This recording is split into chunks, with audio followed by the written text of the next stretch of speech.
Boa noite. Hoje nós iremos iniciar uma série de entrevistas que eu farei com pessoas que já foram candidatos, sejam a vereador, seja a prefeito, seja deputado. E a intenção dessa série de entrevistas é fazer com que eles possam nos falar quais que são os desafios de uma campanha política. Porque assim, é a primeira vez que eu sou candidato, né? E aí eu escolhi essa forma de até mesmo de tentar me, é, me ajudar, né, na minha campanha, porque eu nunca fui candidato. E a entrevistada de hoje é a Sabrina Brau. A Sabrina Brau ela já foi candidata a deputada federal pelo PT em 2018 e hoje ela está como pré-candidata a vereadora por BH, tá? Eu já vou adicionar a Sabrina na live, né? Primeiramente eu vou compartilhar, como já é de praxe, com algumas pessoas, vou convidar algumas outras para participar também. Aí ela está marcado para as 20 horas, né? Agora são 19h57, nós temos aí uns 2 ou 3 minutinhos para fazer essa questão aí. Deixa eu convidar a Sabrina e aí aos poucos eu vou a também algumas pessoas à live. Opa, deu escurecida. Vamos lá, deixa eu adicionar mais pessoas, né?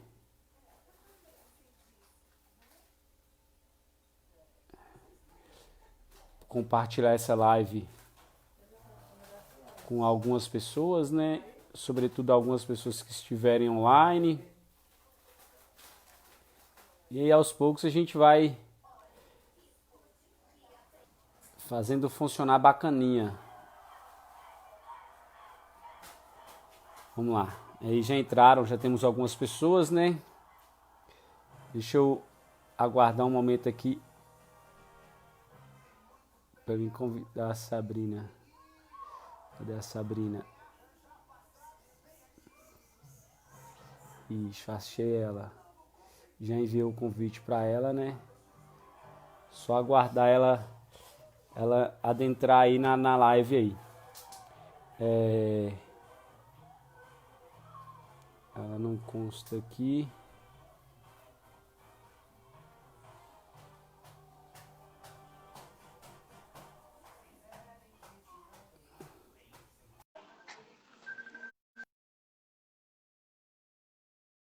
Que é o esposo da Sabrina.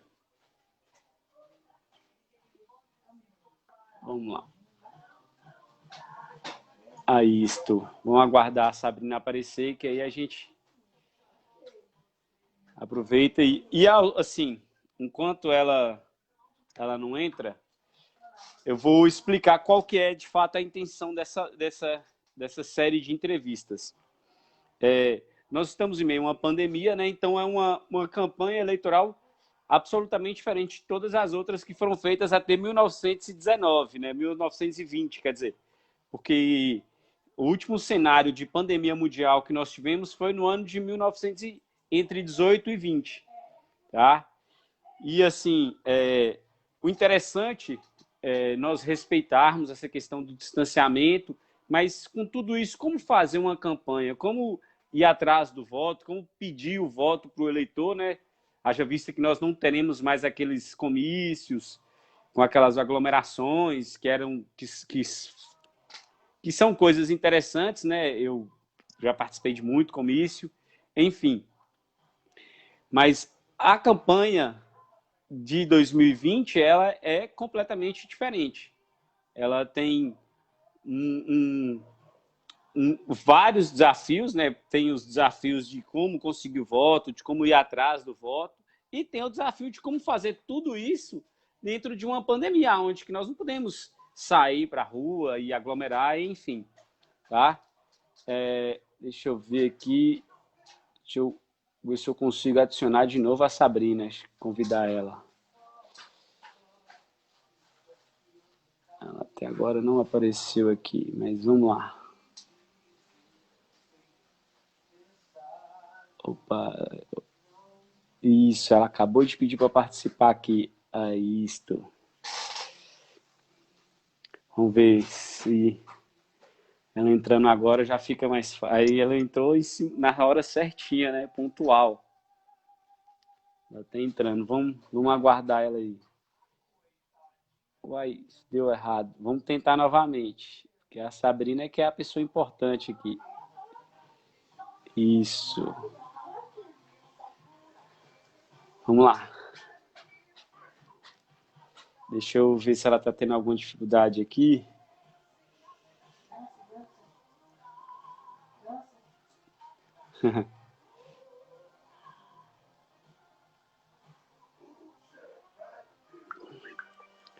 Mais uma vez. Adicionei.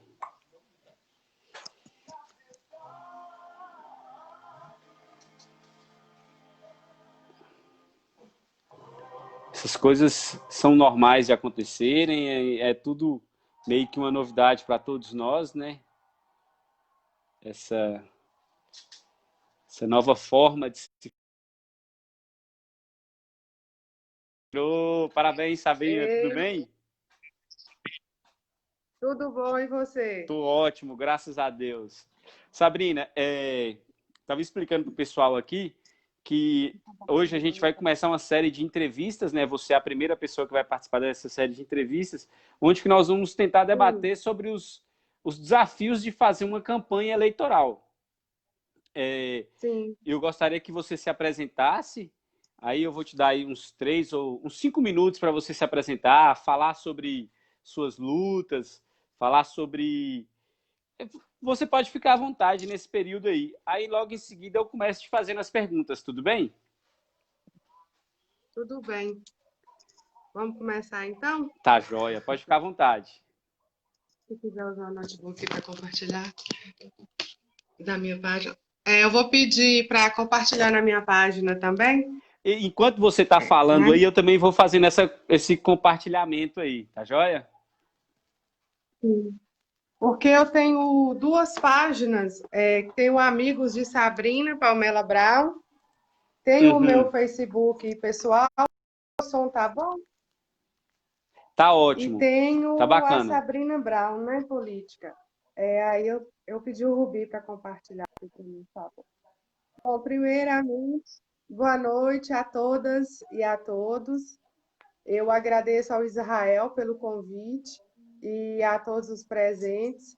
É com muita satisfação, né, que eu posso falar tanto para os meus amigos quanto para os amigos do Israel, nessa abrangência de Belo Horizonte, Teoflotone e essa onda vermelha que acompanha a gente.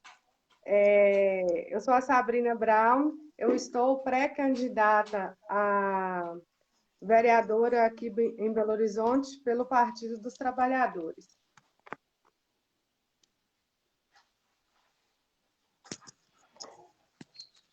Oi.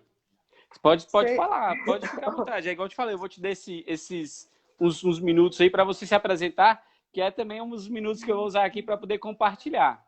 Ou se você quiser, a gente já pode começar com as Tudo bem. perguntas. Não, não, tudo bem, pode compartilhar aí. Tá, Joia. Então pode se É, apresentar, pode falar sobre sua luta, sobre. Igual a gente estava conversando que você assim, sempre tem aquela questão do sindicato, pode ficar à vontade. bom, a minha história, assim, pelo interesse pela esquerda, né? Ela vem desde que eu comecei a trabalhar, quando em todas as empresas que eu trabalhei, eu procurava ter uma proximidade com os sindicatos, né? É, Aquela questão, até eu sempre trabalhei em empresa privada, que todo mundo pede para tirar a taxa anual, e eu sempre fiz questão de estar defendendo o sindicato em todas as classes. Então, Flotone, eu trabalhei no comércio, em loja de material de construção, eu trabalhei na ADG, que era uma empreiteira da Telemar, que prestou serviço aí na época da expansão da telecomunicações, né, da fixa. E trabalhei na área comercial também, da Telemar, como back-office e consultora em telecomunicações. E, assim, eu sempre achei muito importante essa situação, porque os sindicatos, eles sempre nos defendem, né? Então, eu sempre tive essa consciência. É, Posteriormente, em 2016, eu já morava em Belo Horizonte, eu já tinha morado aqui em Belo Horizonte outra vez, eu fiz o cursinho pré-vestibular, o FMG aqui, quando eu tinha 18 anos, e por último, eu moro aqui em Belo Horizonte desde 2010. Assim, aqui na Regional Noroeste, no mesmo endereço, há 6 anos.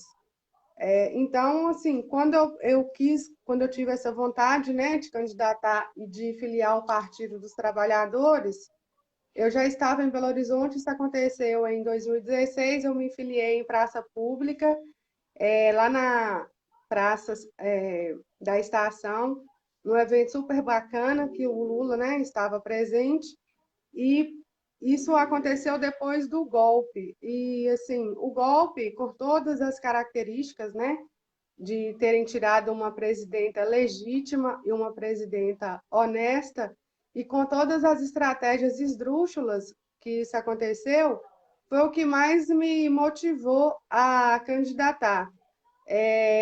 Eu apenas ia nas manifestações, eu participava até nas minhas redes sociais, assim, eu não era muito de manifestar a respeito de política, mas após o golpe, né, isso machucou muita gente, né? O golpe é machucar mesmo. Então, por ele ter sido um golpe machista, misógino, isso foi uma situação que me incomodou mais ainda, porque todas aquelas situações que o Aécio Neves bancou aquelas empresas de marketing para fazerem um trabalho tão bem feito, né? De arte, de design, a respeito da gasolina, a respeito de uma coisa tão séria que é a questão dos royalties do pré-sal patrocinar a saúde e a educação. Nisso eles colocarem nossa presidenta como confusa, sendo que ela tinha as melhores das intenções, e a direita e o centrão, eles não aceitaram perder, né? Eles não aceitam que a questão do PT governar para o povo. Então, isso, assim, só fortaleceu o sentimento que eu tinha pelo PT, e foi quando eu me filiei. Em Teófilo Otoni, quando eu prestei serviço para a CEMIG, meu primeiro trabalho na CEMIG foi como serviços até de uma empresa que a CEMIG teve que rescindir contrato com ela porque ela não estava pagando os funcionários. Então, como trabalhadora, eu tenho uma história assim de empresa privada assim bem própria assim de trabalhador. Eu não cheguei a trabalhar no Luz para Todos diretamente, porque eu trabalhava na manutenção e distribuição, prestando serviço, né? De religa, de corte de energia também, já trabalhei, de manutenção da rede elétrica, como despachante de serviços. Estágio da graduação, que eu cursei administração aí na FENORD, formei em 2006. E o meu estágio da administração, eu fiz aquele estágio pelo Instituto Evaldo Lodge, dentro da CEMIG, né? Foi uma experiência muito bacana. Então, assim, o Luz para Todos eu conheci bem próximo, assim, apesar de não ter trabalhado para o Luz para Todos, mas a gente vê que o Luz para Todos foi um projeto do PT, do Lula, que levou muito recurso para Teófilo Otoni. Foi uma época ainda que, quando começou o Aécio, ele ainda jogava com a Dilma, ele administrou muito bem em cima disso, né? A questão de usar os recursos para estar fazendo a política dele, usar os recursos federais, e principalmente dentro da CEMIG. E eu lamento muito que as pessoas não enxerguem assim como eu enxergo, e essa situação me motiva mais ainda quando eu vejo uma fake news.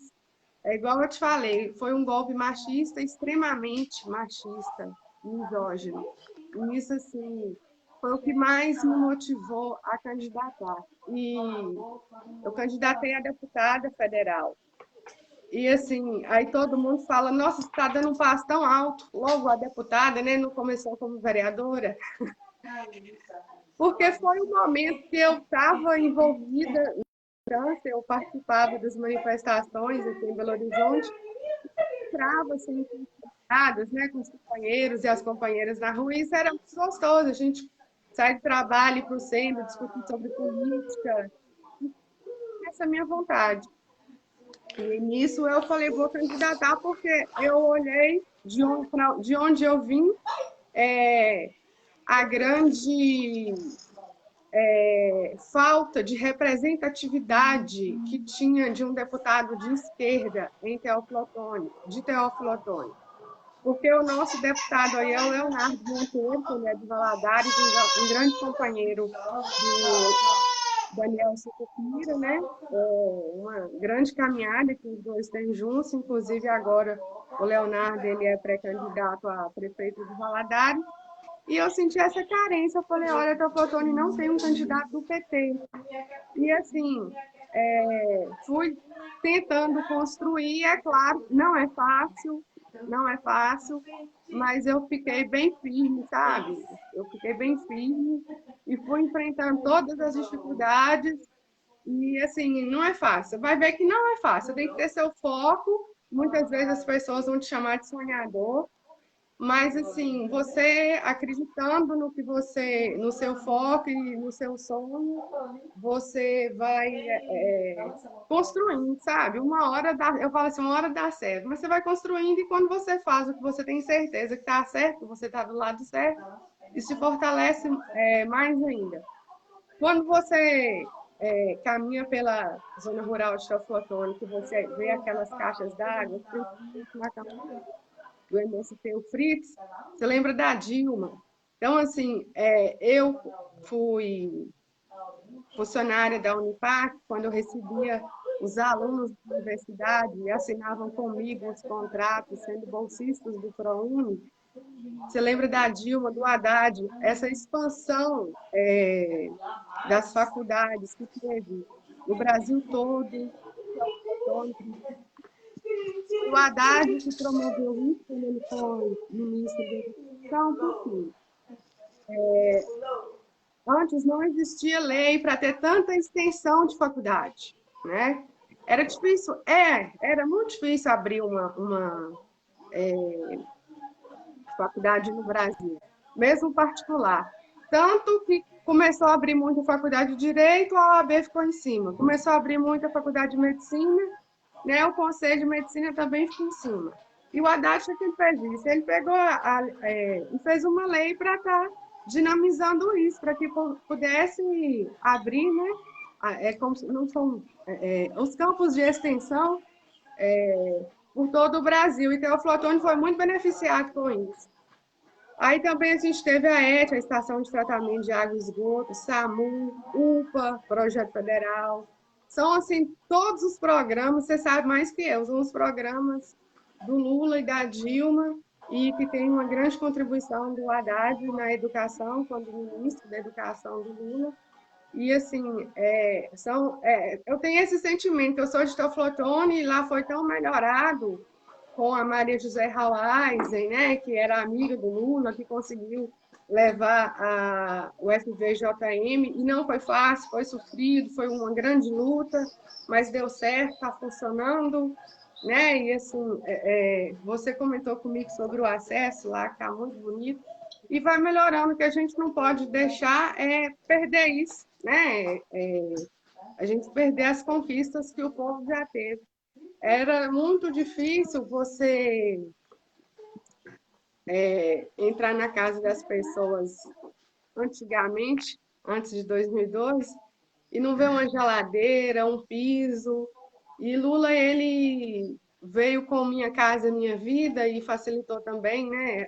Só de melhorar a renda e a economia do país, isso já facilitou muita coisa. O Lula tem a preocupação do brasileiro ter 5 refeições diárias.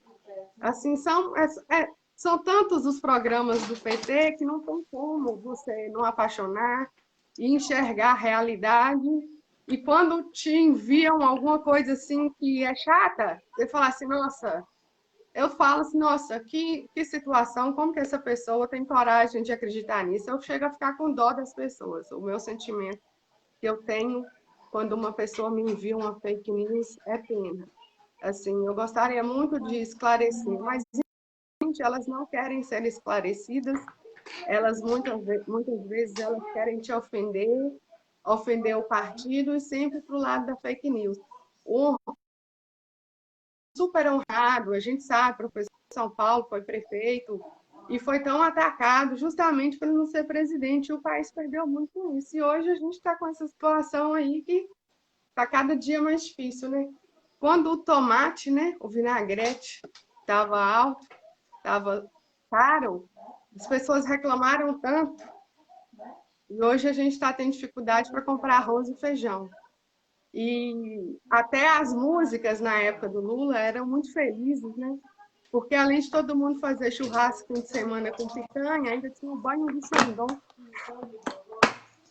Eu acho assim, aquela música Banho de Xandão um excelente retrato para a era Lula, sabe? Porque assim, você via geral postando no Facebook com a garrafa de Xandão tomando banho. Não importa se o cara é emergente, não importa por que o cara está fazendo isso.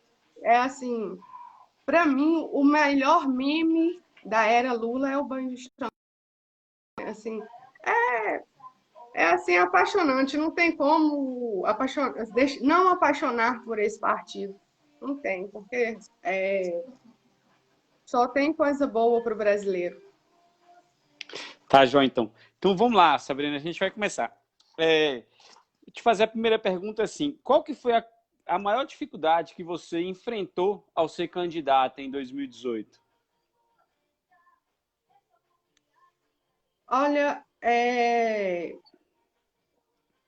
assim, por parte da população ter a consciência, né? E a lei eleitoral mudou, por exemplo, quando ela tirou CNPJ não patrocina campanha política, só CPF que pode patrocinar campanha política hoje. Então, o povo, quando você fala que você é candidato, que você é pré-candidato, infelizmente o brasileiro hoje ainda não tem o sentimento de buscar representatividade. Graças a Deus isso não é uma grande parte, né? Assim, tão considerável da população, mas também é uma parcela que não pode ser menosprezada.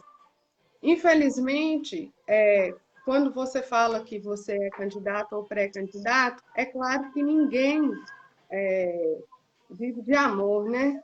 Todo mundo precisa de dinheiro para alimentar, para tocar a vida e para tudo.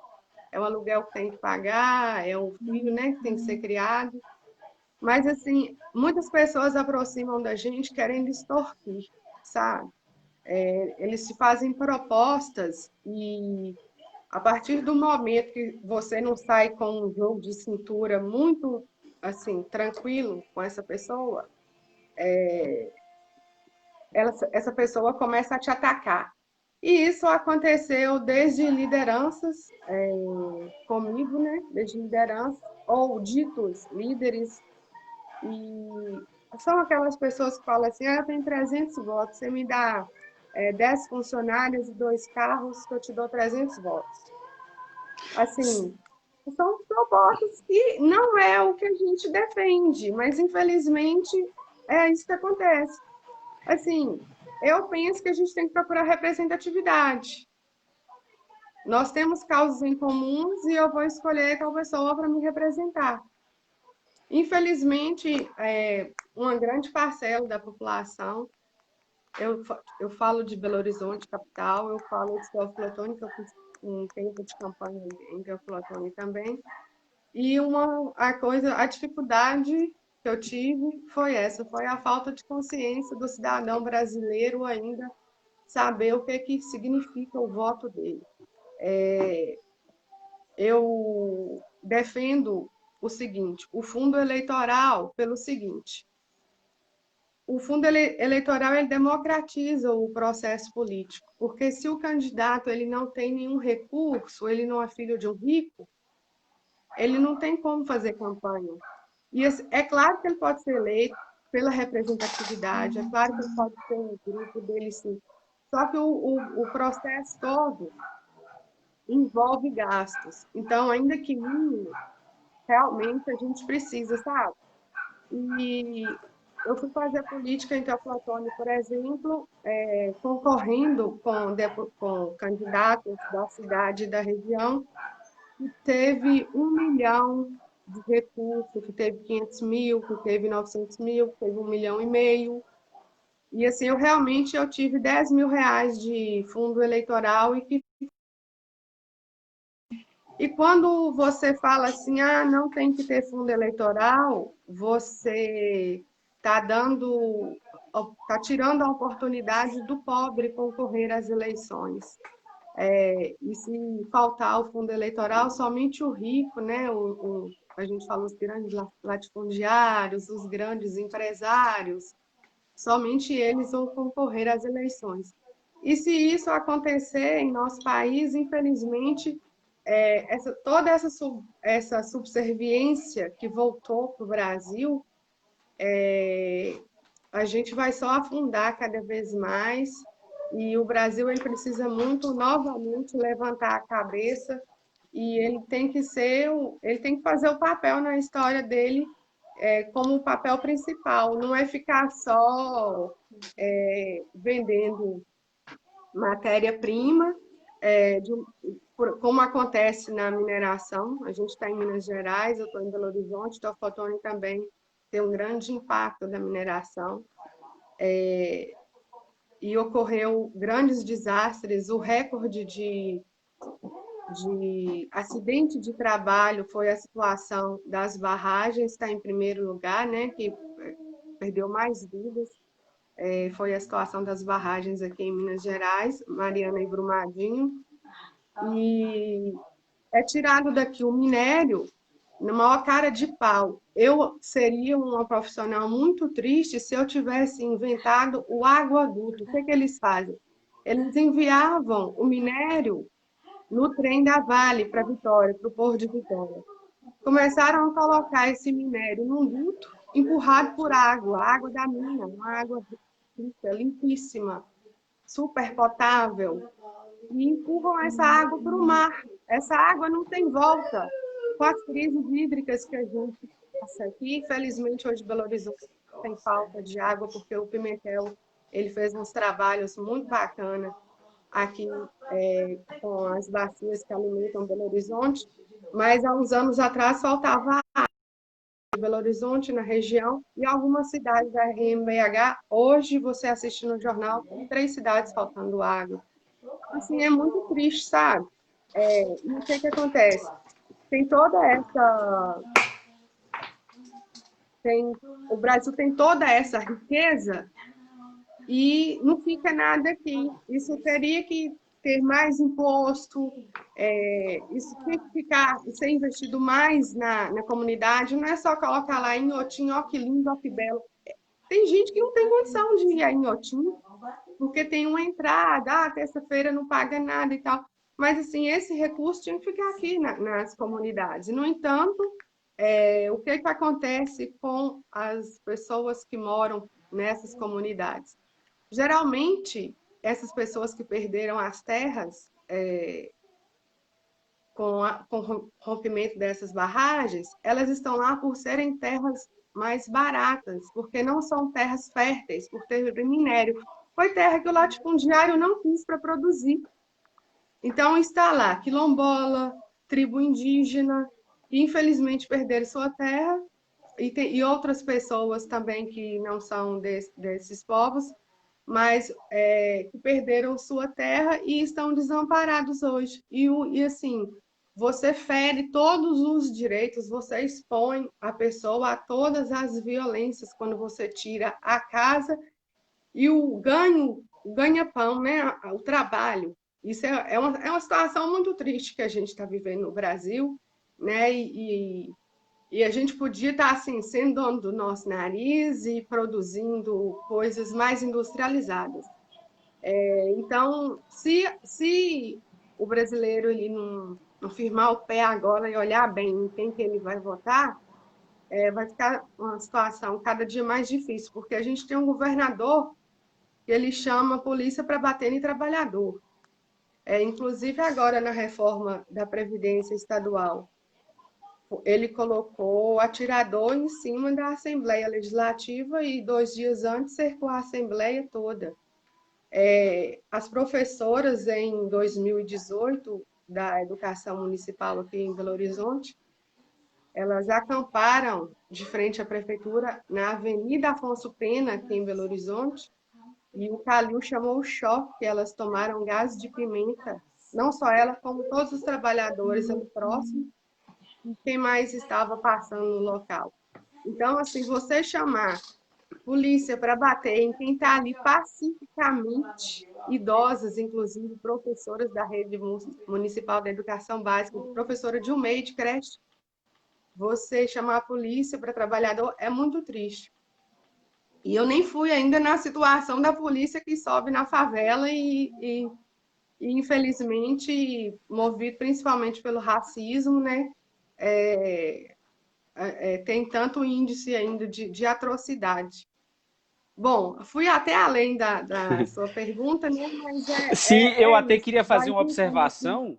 Eu estava vendo eu estava lendo que em 2014, com aquele advento daquelas, igual você tinha falado antes aí, daquelas propagandas do Aécio, o Congresso ele teve uma perda de 60 ou 62, um número assim, deputados que representavam classes ou categorias, e no lugar desses 60 aí entraram lobistas, né? Porque o que mais nós temos na Câmara Federal é lobista. Os progressistas hoje eles estão ali ou a favor do agronegócio, ou a favor da farmácia, da indústria farmacêutica, ou é da bancada da bala, né? Até a gente tem até esses apelidos, né? A bancada da bala, tem a bancada evangélica. Hoje em dia isso tudo virou um negócio, né? E assim, isso é muito ruim. E nós sentimos esse impacto todinho na votação lá do impeachment, nós sentimos esse impacto na votação da reforma trabalhista, nós sentimos esse impacto agora já depois do 2018, né, com o Bolsonaro na reforma da Previdência. Então, todas essas coisas elas afetam diretamente nós que somos trabalhadores. Eu vou te fazer uma outra pergunta assim. A política ela é um ambiente historicamente masculino. Você, como mulher, como que você se sente e como que você percebe também as outras candidatas?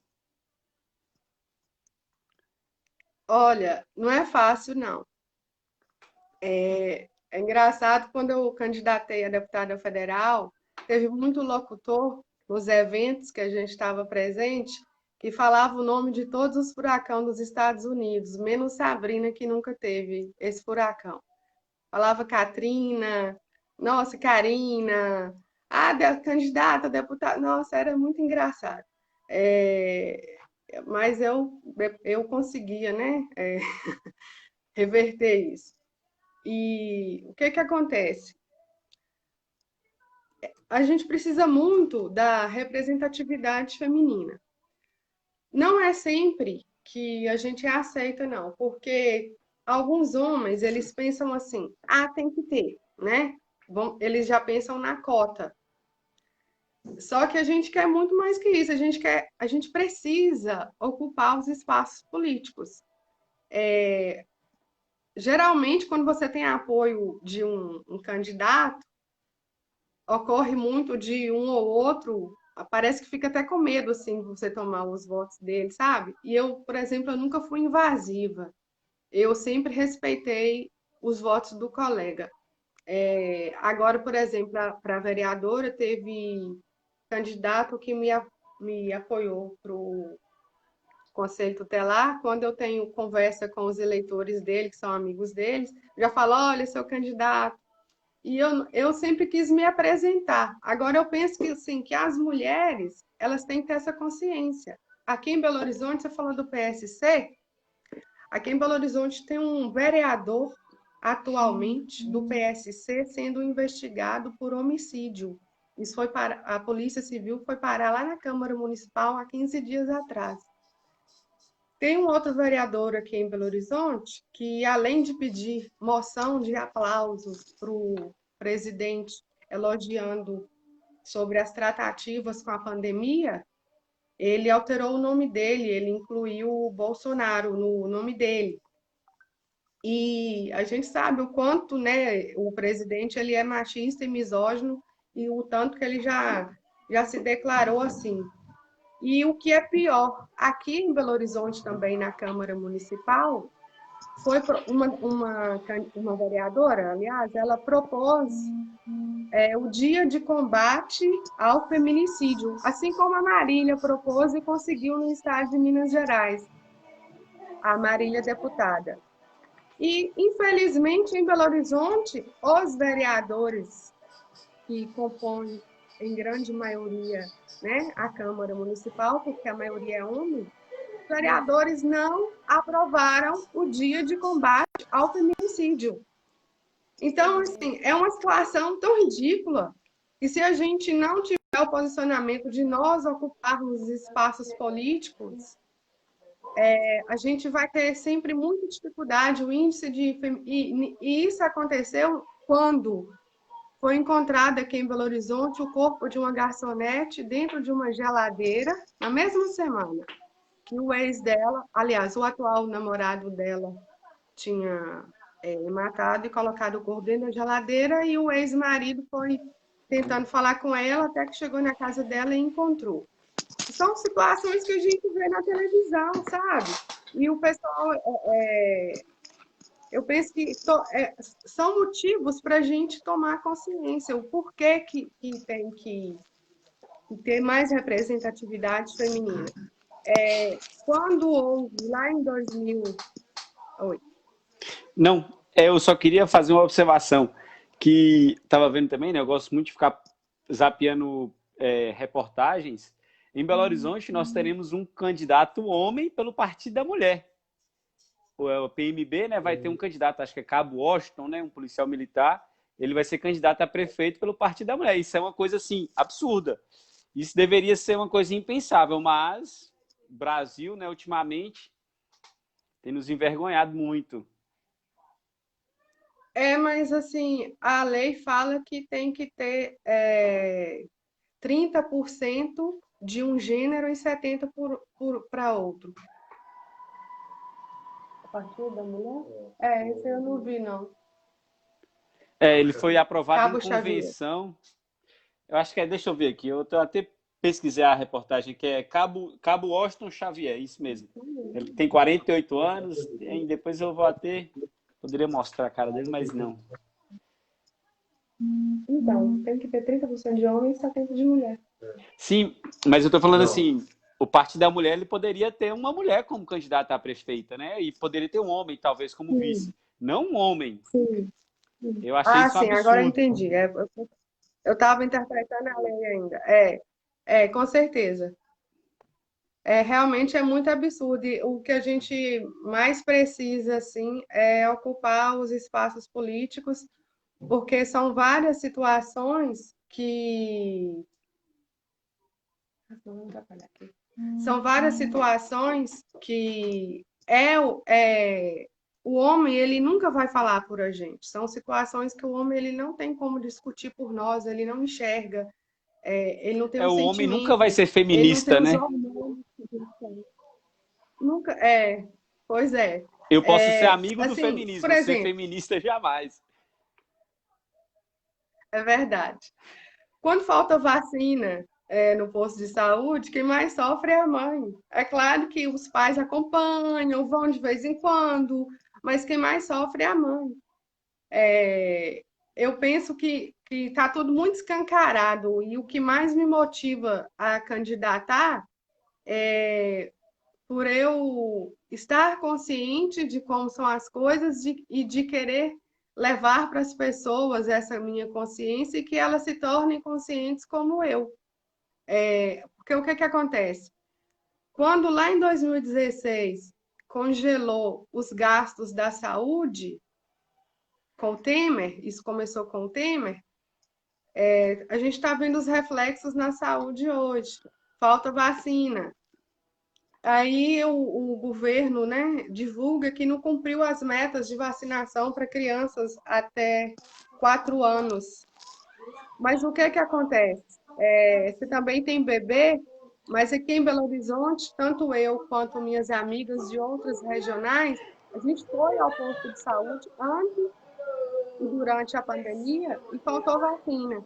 Aí eles te indicam, não, tal posto tem. Então, quer dizer, você sair com um bebê que não usa máscara pela cidade atrás de uma vacina, você está expondo o bebê cada vez mais à pandemia. Aí o governo lançou uma propaganda falando que a gente não deve dar desculpa para não vacinar o filho. E foi até provocação de repórter isso, falar assim, mamãe, você não tem desculpa. Eu achei, assim, horrível e porque não é a verdade. Eu acho que... Aí, quando você é mãe, você foi lá no posto de saúde, e isso aconteceu com você, é a hora que eu penso assim, agora que eu tenho que me politizar mesmo. Eu acho que a gente tem que votar principalmente em quem gosta de gente. Porque tem muita gente que hoje tem mandato eletivo e não gosta de gente. O nosso governador, por exemplo, ele não gosta de gente. Tem atitudes que ele prova toda hora que ele não gosta de gente. A situação desses trabalhadores do MST lá em Campo do Meio, você deve ter visto também, Vi. eram, quando a gente fala assim, eles viviam em situação análoga à escravidão, isso quer dizer que eles eram escravos numa fazenda de cana-de-açúcar que tinha uma usina. O Ministério Público descobriu, né, o Ministério do Trabalho descobriu, há 20 anos atrás, foi lá, notificou, multou, a empresa declarou falência, esses trabalhadores ficaram nas terras produzindo, o MST deu um apoio, regularizou a situação desses trabalhadores, colocaram escola estadual lá. O Pimentel, ele segurou essa situação toda, e sobre o proprietário pedir a reintegração de posse, e o Zema simplesmente ele não fez nada e mandou a polícia lá de novo. Aqui em janeiro teve uma enchente, Israel, que até eu que moro em apartamento descia a água no interruptor aqui de casa. E a Via Expressa aqui em Belo Horizonte, você deve ter visto na televisão, foi terrível a enchente. A praça que o prefeito de Belo Horizonte mora, lá no Lourdes, a Praça Marília de Disseu, ela foi revirada. O asfalto fez desse jeito com os carros. Assim, foi uma situação de pânico. É até muito triste porque foi, né, quando eu fiz aniversário. E assim, você não tinha nem estômago para falar assim, eu estou fazendo aniversário e vou comemorar. O prefeito ele arrumou a praça da casa dele, a Zona Sul. E o que acontece assim, de uma forma muito triste é que ficavam informando, né? Vai chover, vai ter mais 80 milímetros de chuva, mais 110, 120, aí vinha 300. E isso, o Arrudas aqui na Via Expressa vinha arrancando tudo e levantando as bocas de lobo para cima, né? E o prefeito, sabe o que ele fez? Ele chamou o BOP para a população ribeirinha. Então, assim, você está São lá pessoas, como perdendo sua você causa. falou, não gostam de gente. A água veio e levou tudo, a pessoa não tem para onde ir. Teve caso que teve uma família que foi para um abrigo e um menino de 6 anos foi assediado. Depois falaram que o cara tinha fugido e ele era uma pessoa em situação de rua. Então, você tira uma família de dentro de casa, se ela não tem para onde ir, ela vai para o abrigo. E o prefeito foi lá e mandou o BOP ir lá e não deixar ninguém voltar para casa. Então, assim, não vê humanidade. Ele fecha um posto de saúde, como foi fechado no bairro Goiânia, por causa da violência. Ele não pensou assim, eu vou colocar um projeto cultural, eu vou colocar um esporte lá, vamos ver o que as escolas que tem lá podem fazer para melhorar. Não, ele vai lá e fecha o posto de saúde. Então, assim, Você tem que olhar, eu penso que a gente deve falar se essa pessoa gosta de gente, porque a gente vê que não gosta de gente, porque quando você tira uma pessoa da casa, você expõe ela a várias violências, inclusive. É uma situação muito triste. Deixa eu te fazer uma outra pergunta aqui. Em 2018, Sabrina, nós tivemos um apelo muito grande à extrema-direita, né? O presidente e vários outros candidatos. Você, mulher, candidata pelo Partido dos Trabalhadores, como que você enfrentou isso aí? Sobretudo em Belo Horizonte, que é uma capital que, assim, eu acredito muito que, assim como o Teoflotone, o Bolsonaro, ele ganhou aí. Como que você enfrentou isso? Qual que foi sua barreira? Como que você conseguiu transpor isso aí, romper essa barreira aí? O que eu sempre acredito é que eu estou fazendo as coisas certas e estou do lado certo. Teve uma situação, por exemplo, que fizeram com o nosso ex-governador Pimentel, acusando ele na acrônimo, levantando investigações na época da eleição, querendo desmoralizar ele. A esposa do Pimentel, ela é jornalista, ela estava grávida de 8 meses e teve que depor. E, recentemente, há um mês atrás, a mídia, nem nota de rodapé, deu sentando o Pimentel, né? Acabou toda a investigação, ficou provado que não teve nenhum problema de corrupção. E ele foi tão, né? Sempre é isso, é o lado certo e no mais o que eu falo é o seguinte, endurece a carcaça, porque vem desde pessoas próximas quanto ataques nas suas redes sociais, vem cada coisa absurda. Tem gente que mesmo sabendo que você é de esquerda e de tudo que você defende, tem gente que te conhece desde criança, que sabe de toda a sua idoneidade, de toda a sua honestidade, e tem coragem de te mandar um WhatsApp, assim, o mais cabeludo do universo, com a pior mentira do universo, e a pessoa tem coragem de te enviar. Então, eu procuro pensar sempre nisso. Agora, o que acontece? Fake news é uma coisa que vem da nossa colonização, né? Você sabe que manga com leite não faz mal. Não faz de jeito nenhum. E uma vitamina de Não manga é é? uma coisa maravilhosa. Isso aí Pois é um é. absurdo. E o que acontece? Foi inventada essa fake news para que os escravos não tomassem leite e comessem manga. A manga era uma fruta nobre, né? Então, a verdade, o interesse, né, dos senhores feudais é que os escravos não comessem manga. Então, que os pobres não roubassem as mangas, não comessem as mangas. Então, fake news sempre existiu, só que, infelizmente, tem gente que acredita. Infelizmente, o que a gente pode fazer? Né? O que a gente pode fazer é tentar conscientizar essas pessoas. E E o tem umas. bolsonarismo, ele ainda. Não, pode falar, depois eu faço a observação.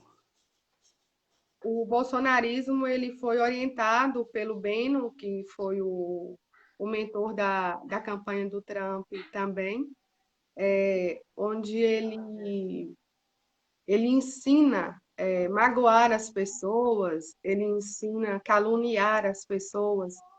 E quando qualquer pessoa, você pensa numa pessoa que você gosta, que você, vamos falar na linguagem até de nossos avós, levanta um falso para essa pessoa, a primeira atitude que ela tem é ficar magoada com você, sabe?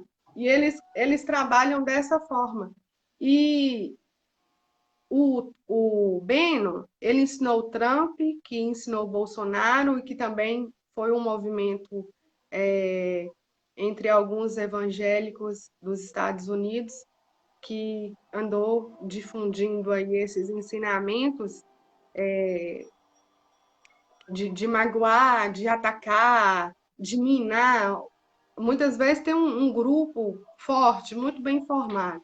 Eles conseguem, eles investem em alguma pessoa que às vezes eles identificam, né, dentro daquele grupo, que pode ser uma pessoa ali que vai causar uma revolução dentro do grupo no sentido de afastar. Isso é a velha fofoca, intriga que a gente sempre conheceu. Só que, infelizmente, tem as pessoas que são ruins, que são más, que eles foram pegados, né, pelo gatilho mental, atingiram neles aquela situação lá que eles tinham vontade de desenvolver. Por exemplo, a cultura de queimada sempre teve essa época do ano. Sempre teve. Lote, né, do seu vizinho, sempre encheu o saco aí, a cinza, você respirando dentro de casa com aquela fumaça. Sempre teve isso no Brasil, infelizmente. E aí o que está acontecendo agora é essa atrocidade toda na Amazônia, no Pantanal.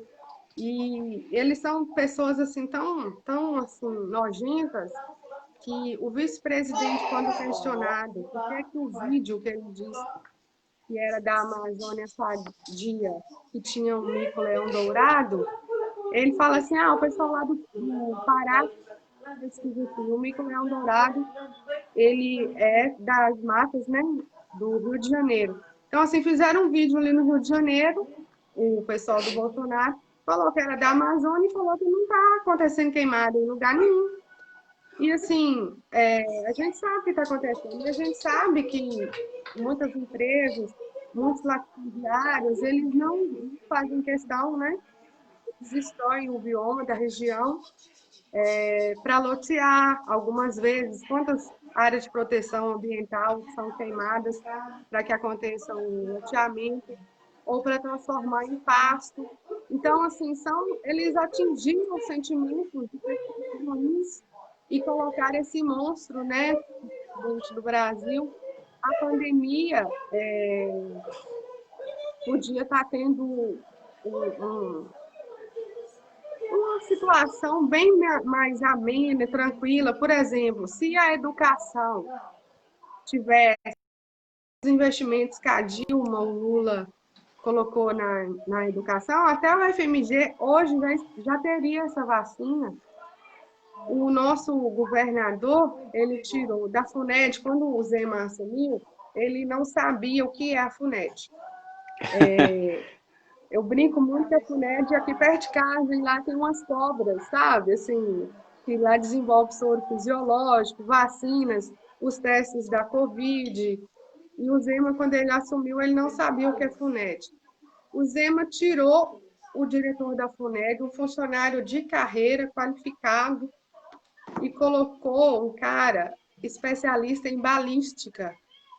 Então, assim, como o presidente, ele quer matar o vírus no revólver, né? E assim são situações lamentáveis. Ninguém em sã consciência acredita, mas é o que está acontecendo, saiu no Diário Oficial da União, a exoneração do funcionário qualificado e a nomeação do especialista em balística para a FUNED.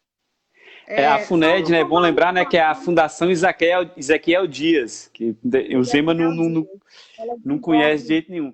Você falando do fake news, essa questão da fake news, ela é tão assim, ela corrompe a pessoa de tal forma que eu tive amigos meus, pessoas bem informadas, pessoas com curso superior, que acreditaram de fato que Leonardo DiCaprio, olha para você ver, um artista de Hollywood financiando queimada na Amazônia. Gente, isso é fora do normal. Isso é assim, uma coisa que a pessoa em sã consciência acreditar num trem desse é loucura. Provavelmente seu amigo tem alguma boiada para passar.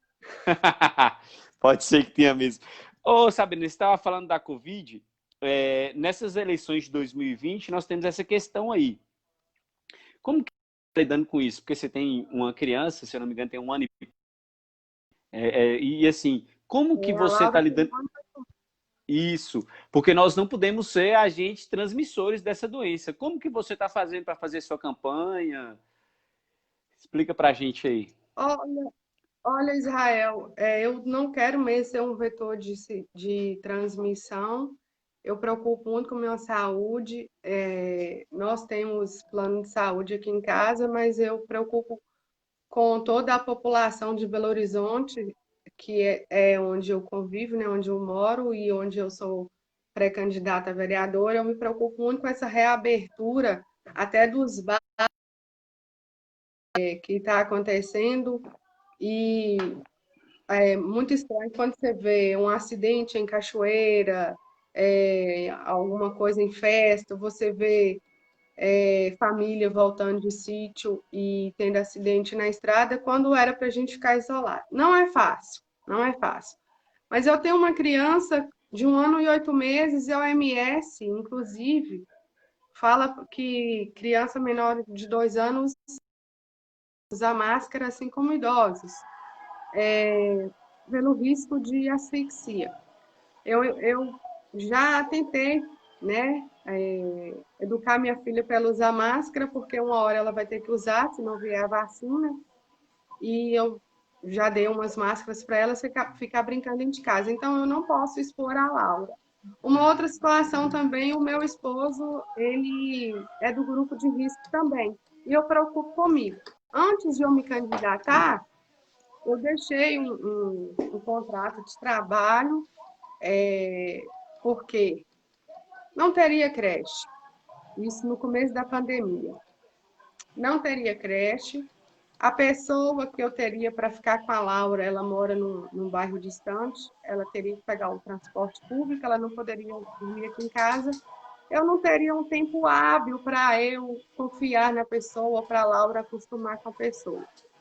Então, eu optei, em ficar em casa e depois eu resolvi seguir, né, construir, eu, Sabrina Brown, continuar minha construção política e decidir candidatar a vereadora. Então, por todas as minhas questões pessoais e também por consciência que eu não quero expor e não quero incentivar, eu acho que a gente tem um papel assim de não incentivar ninguém a se expor.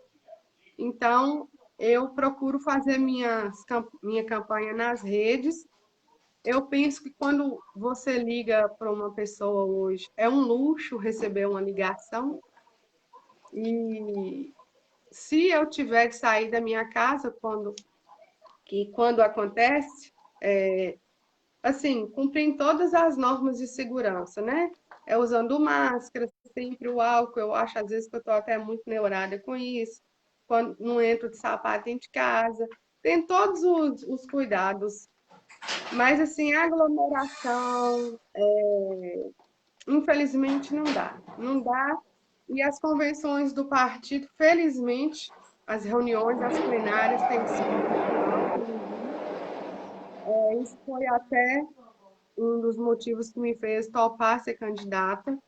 Hoje eu vi que 3 partidos aqui de Belo Horizonte fizeram convenções presenciais fechadas, mas eu não acho legal. Mostrou até na televisão a bancada com uma senhora sem máscara, com a máscara no queixo. E eu não acho legal, e eu penso que nós somos formadores de opinião e eu quero o bem de todo mundo, que a gente tenha essa vacina logo e, no máximo, em janeiro, a gente poder comemorar tudo que a gente não comemorou, né, em 2020, inclusive meu aniversário. Eu não Então, sou tão e na otimista época, assim com essa vacina em janeiro, não, mas Deus queira que seja assim em janeiro. Mas tudo bem. Ô, mas Sabrina, uma outra pergunta. Oi, pode falar. tem que ter. Eu penso o seguinte, que a Associação de Bares, a Associação dos Lojistas, né? O Uhum. CDL, as escolas que agora também estão pressionando, todos, se tivessem pressionando quem realmente tem que pressionar, ao invés de pressionar para reabrir, se pressionasse pela vacina, a gente teria essa vacina até antes. Os cientistas estavam falando há uns meses atrás que em dezembro já teria a vacina. Eu tenho muito medo, porque assim, eu estava lendo uma reportagem e eu estou mais ou menos no mesmo sentido que você, eu estou muito neurótico. Tem gente que acha, você tá. Mas tudo bem, eu gosto de me preservar. E assim, muito provavelmente uma vacina genérica não dê para todo mundo. A gente tem que pensar nisso aí. Uma das minhas propostas de campanha, né, é a questão da educação integral e integrada, e ela é pensada justamente nisso, porque vamos supor que essa vacina esteja pronta em janeiro e em fevereiro todo mundo esteja imunizado. Essas crianças, elas ficaram quase que 1 ano dentro de casa. Então, será que elas vão conseguir se adaptar àquela rotina escolar antiga, aquela coisa do livro, da cadeira, de ter que ficar sentado? Eu até tenho uma preocupação com relação a isso. Mas, enfim, é um assunto para uma outra hora a gente conversar. Eu queria te fazer uma outra pergunta, Sabrina. Qual que é, apesar de ser pré-candidata ainda e de ter toda essa questão da Covid, quais que são para você as principais diferenças entre ser candidata a deputado federal e ser pré-candidata a vereadora? O vereador, ele está mais próximo, né, da população.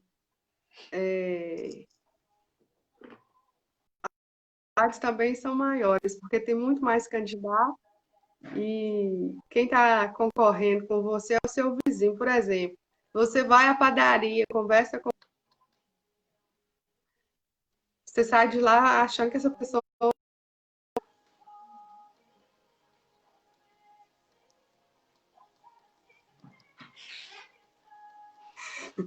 Então, assim, o vereador tem muito mais candidato.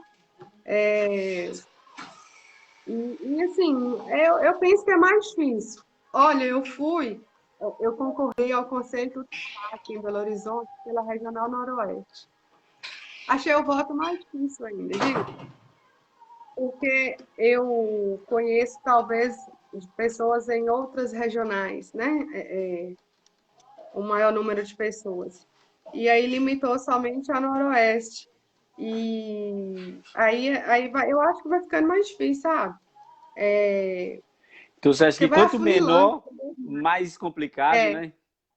Eu vai também acredito afunilando que sim. cada É porque, vez por mais. exemplo, ainda mais assim, eu tenho ouvido muito assim, parece que em 2020 todo mundo resolveu ser candidato. E, de fato, parece que em 2020 todo mundo resolveu ser candidato. Tinha pessoas que, assim, Dentro do eu mesmo... partido, Ah, dentro do pode partido, por falar. exemplo, eu tenho vários amigos e amigas que são candidatos, né? Então, os deputados, às vezes, estão assim, num patamar mais distante da gente. O vereador está muito próximo, né? Então, teve até gente que esperou apoio meu, talvez, e depois eu falei assim, não, eu vou candidatar.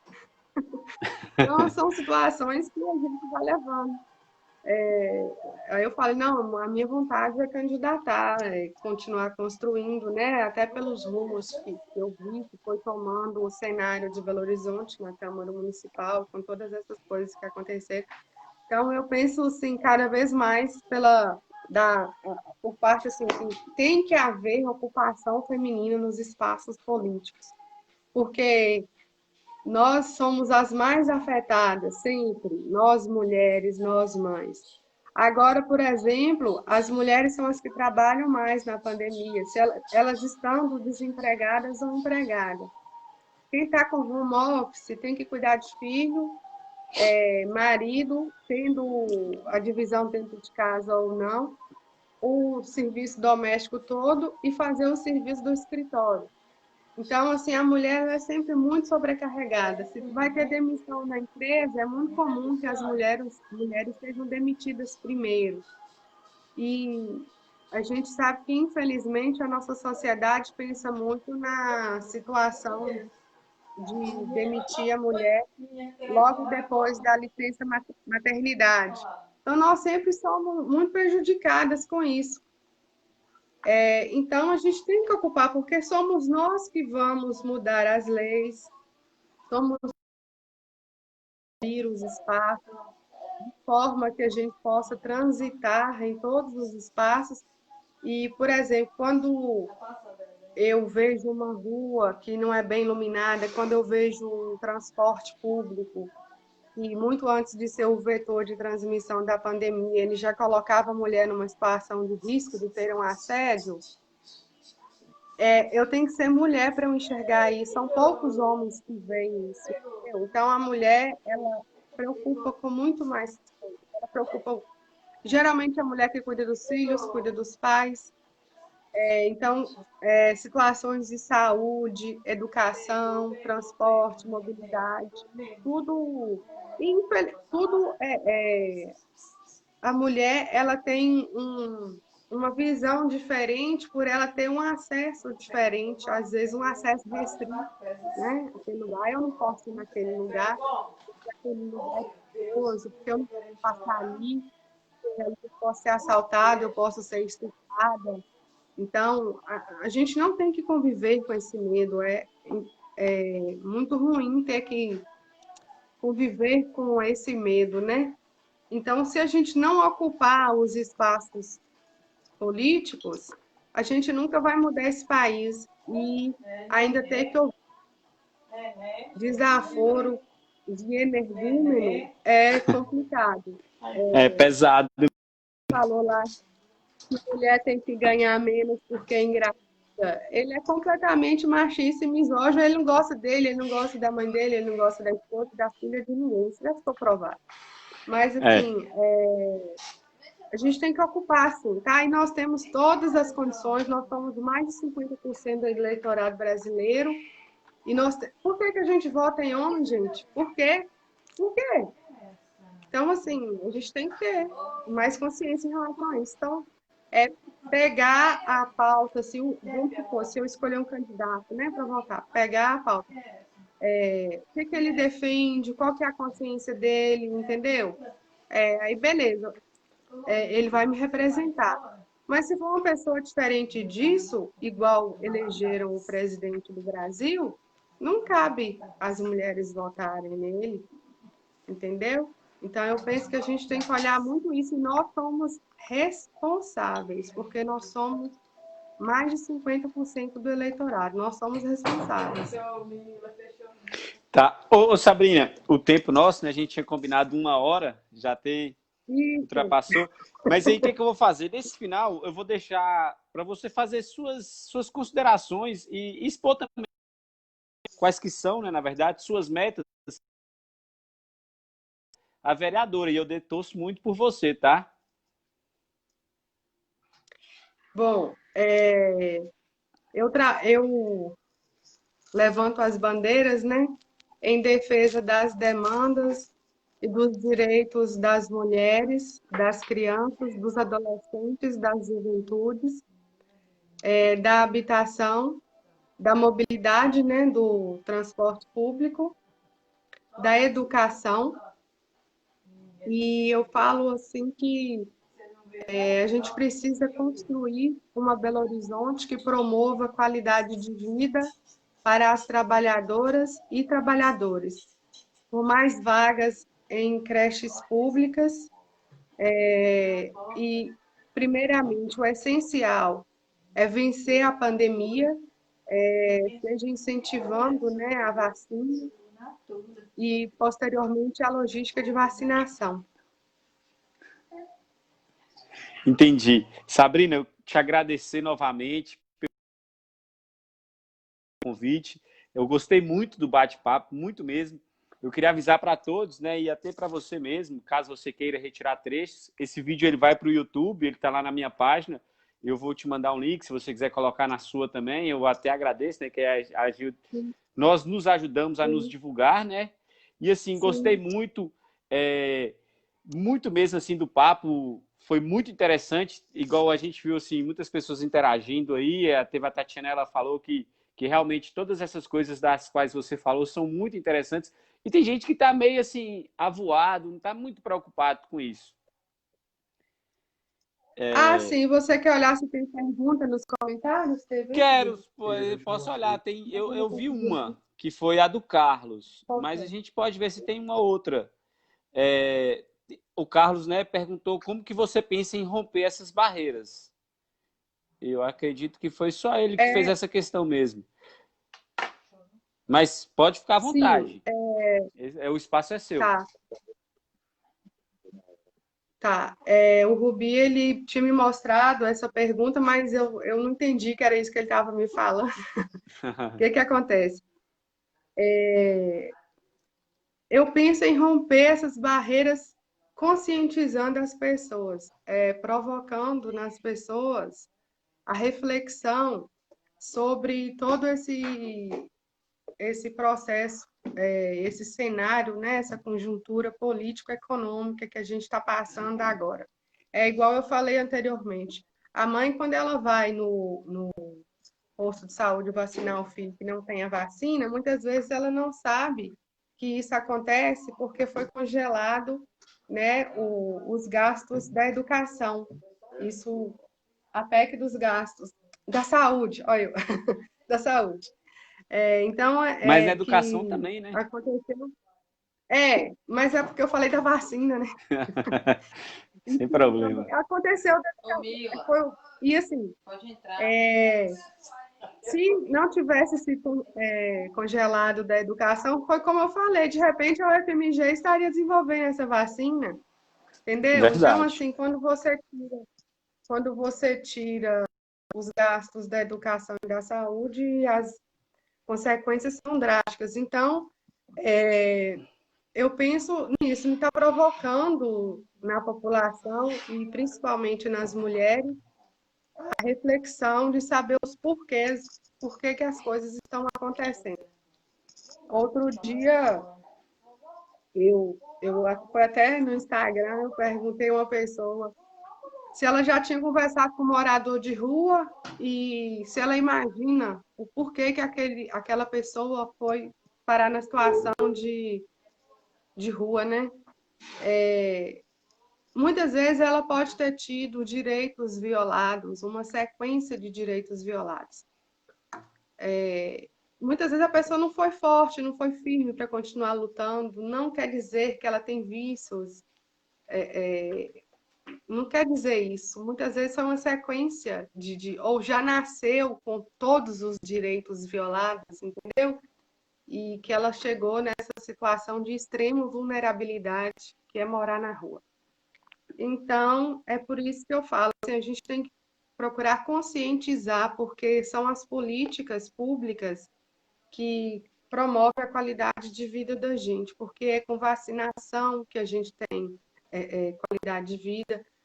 A gente precisa, assim, urgentemente ser vacinado contra o Covid-19 para retomar nossas vidas. Eu, por exemplo, eu sendo eleito ou não, eu preciso de alguém que olhe minha filha, alguém que possa entrar na minha casa com segurança para mim, para a pessoa. Eu não vou expor a pessoa ao vírus também, ou ter uma creche. Então, assim, todo mundo, você, todo mundo precisa de ter essa segurança para retomar a vida. Vencer a pandemia é essencial, assim. Então, a minha proposta é essa, a conscientização. Se eu conseguir conscientizar uma pessoa, eu já fico satisfeito, sabe? E isso é Entendi. muito bacana. Tem um pensador que ele fala que é mais fácil você enganar uma pessoa do que convencer essa pessoa de que foi enganada. Eu acho que essa meta de convencer as pessoas de que elas foram enganadas, de que elas estão sendo enganadas, isso é muito complicado. Eu também assumi essa responsabilidade. Eu já fui expulso de grupos por desmentir fake news. Eu também não me importo com isso, não. Meu objetivo é desmentir a fake news mesmo, entendeu? E se a pessoa ficar com raiva de mim, ela pode ficar, não tem problema. E assim, esse período que nós estamos vivendo é um período muito. Eu até penso assim, como que a gente vai explicar isso para nossas crianças? Por exemplo, eu tenho minha filha, a Alice, ela tem 6 meses. Como que eu vou explicar para ela daqui a algum tempo que houve um período em onde que as pessoas não acreditavam na ciência, onde que a ciência era negada, que a educação era negada, que assim, que nós tínhamos não é basicamente uma política direta, mas quando você tem um presidente da República que ele vira e fala que toma vacina quem quer, não é que toma vacina quem quer. Tem que todo mundo tomar vacina, porque se eu imunizo, vamos supor, metade da população, a doença ela não vai, ela volta, ela fica aí, nós vamos voltar lá a, sei lá, os anos de 1980, onde que a gente tinha é, é, altos índices de pólio e assim por diante. Eu acho muito complicado esse período mesmo. Mas convencer essas pessoas de que elas foram enganadas, para mim, é a pior parte, viu, Sabrina? Com certeza. Muitas vezes o ego, né? O ego, ele fala muito mais alto, mas pelo menos a gente está do lado certo, a gente está fazendo as coisas certas e certamente uma hora eles vão acordar. É engraçado quando a gente vê pessoas extrema direita e vê o país desse jeito e chega até ligar para a gente e fala assim, Lula não vai fazer nada, não? Eu Como acho que que está Lula faz querendo que o alguma Lula faça. coisa? Não tem como, né? Assim, é engraçado. É, uma hora, ou quando o sapato apertar, ou quando precisar até de uma UTI, de um respirador, infelizmente, a gente não deseja isso para ninguém, mas já aconteceu. Eu já tive exemplos assim, das pessoas precisarem, né? E aí buscar. Infelizmente, a classe média, ela sempre conseguiu vaga na educação, né? E até em hospital, leito de CTI, correndo atrás de político. E assim, foi o Lula que virou o jogo, sabe? Então, tem muita gente que tem esse hábito. Mas, assim, Israel, eu te agradeço muito, assim, pelo convite. Foi muito bacana também conversar com você. E você viu que eu falo bastante, né? Eu vou falando, puxo uma coisa e outra, mas é porque. Por quê? Que eu fiquei revoltada com algumas situações, fica ainda, e isso vai me motivando a candidatar. Mas eu também, essa revolta Inclusive, agora. sua é minha também, viu? Eu fico muito triste de ver assim que, sei lá, 5, 6 anos atrás nós tínhamos uma situação tão confortável. Outro dia eu estava até assim, a gente vai alongar um pouco mais, mas só para falar, fazer uma observação. Outro dia eu estava conversando com um conhecido meu, ele falando, mas é porque a gente está na entre safra, por isso que, cara, nós temos um organismo que chama Conab. Essa empresa, que é uma empresa estatal, ela era importantíssima, porque é ela quem fazia com que os preços no Brasil não explodissem igual estão explodindo agora. E tem gente que nem sabe disso, tem gente que nem sabe que o Ela, governo ia lá, comprava o excedente da safra daquela fazenda ou daquela produtor para poder guardar aquilo e na entre safra jogar aquilo no mercado para fazer o preço baixar. Tem gente que não faz ideia disso, e isso é uma coisa muito complicada. a Intraflotone, a gente tem muita oportunidade de comprar o arroz e os alimentos diretamente do produtor rural. Isso é muito bacana, né? Você vai nas feiras aí da Bela Vista, por exemplo, e isso é muito bacana, muito importante. Agora, o que eu te falo de novo de fake news, o pessoal fala sempre tão mal do MST, o MST não está tirando nada de ninguém, eles são pessoas que eles trabalham honestamente e eles produzem alimentos, uma agricultura familiar, né, sem os agrotóxicos, que as grandes propriedades produzem, né, em grandes quantidades e tem tanto agrotóxico e tanta coisa que faz mal para a gente. E é por isso aí que o pessoal fala mal do MST, porque o MST produz um alimento de qualidade.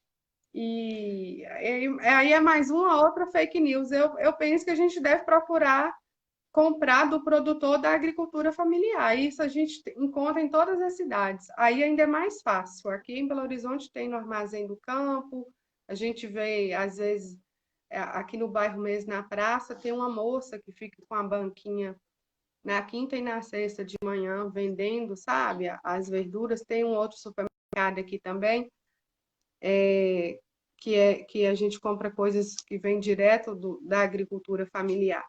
Mas o que a gente tem que fazer é isso. A gente tem que querer o melhor para a gente, né? Que é o melhor alimento, e também sair fora desses espertalhões. E realmente a Dilma ela estocava na entre safra para isso, mas o pessoal não vê isso, né? Não veio. E, Infelizmente. e a maioria das pessoas que tem essa revolta assim contra o MST, eles nem têm terras para serem invadidas, se fosse esse Não o tem, caso, entendeu? É complicado. Mas beleza, então, não tem. Sabrina, te agradeço muito mesmo pelo convite, te agradeço pelo bate-papo, muito esclarecedor, muito bom mesmo, me ajudou bastante, tá joia? Sabrina, um Tá? abração, Muito muito boa obrigado. sorte para você, Para tá? nós, O que tá? precisar, tá aqui. Vamos para a Valeu. vitória. Ó, sempre. Tchau, Lula tchau.